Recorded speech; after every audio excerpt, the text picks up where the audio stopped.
ఈ 5ని నేను ఏం చేస్తున్నాను, టెంప్ అనే ఒక వేరియబుల్లో వేస్తున్నాను. ఆ టెంప్ బదులు మీ ఇష్టం, ఏ వేరియబుల్ ఏమైనా పెట్టుకోవచ్చు. Variable rules and regulations follow అవుతూ వేరియబుల్ నేమ్ ఏదైనా తీసుకోవచ్చు. ఓకేనా. టెంపరరీ వేరియబుల్ అని చెప్పేసి నా ఉద్దేశం. అంటే అప్పటికప్పుడు వాడుకుంటాం, తర్వాత మళ్ళీ దేనికి యూజ్ చేయమని చెప్పేసి టెంపరరీ వేరియబుల్గా టెంప్ అని నేను తీసుకున్నాను అండి. ఓకేనా.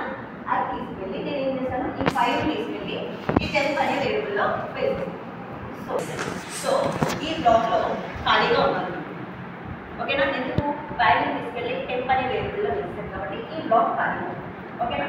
Remaining values same and array starts with 0 ends with and -1.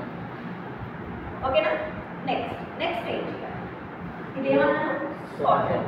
అక్కడ టెంప్ వాల్యూ 5 ఉంది కదా, ఆ 5 దీనికన్నా ఇప్పుడు సార్టెడ్ పార్ట్తో కంపేర్ చేస్తున్నాం.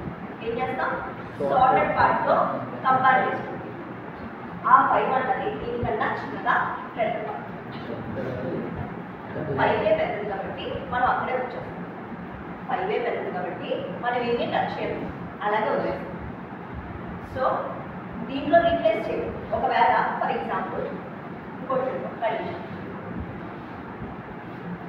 ఫర్ ఎగ్జాంపుల్ ఇక్కడ 4 ఉంది, ఇక్కడ 4 ఉంది, ఇక్కడ 5 ఉంది. ఓకేనా. సో ఈ 4ని తీసుకెళ్ళి ఏం చేశాను, ఈ టేబుల్లో వేస్తాను. ఎందుకంటే సార్టెడ్ లిస్ట్, అన్సార్టెడ్ లిస్ట్ అర్థమవుతుందా, sorted list, unsorted list. So ఈ 4 ఇప్పుడు ఈ 5 కన్నా పెద్దదా చిన్నదా అని చెక్ చేసుకోండి. ఇప్పుడు 4 చిన్న, అవునా. సో అలాంటి కేసులో నేను ఏం చేస్తాను అంటే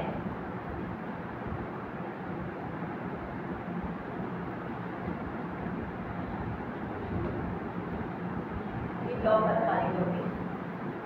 సో ఇక్కడ 5 ఇందాక తీసుకున్న 5 అన్నది 4 కన్నా చిన్నది కాబట్టి నేను టెంప్లోనే వదిలేస్తాను. కాకపోతే ఇప్పుడు కేసులో ఏమైంది, నాకు ఇప్పుడు తీసుకున్న 4 టెంప్లో ఉన్న వాల్యూ కన్నా A0 అన్నది పెద్దది.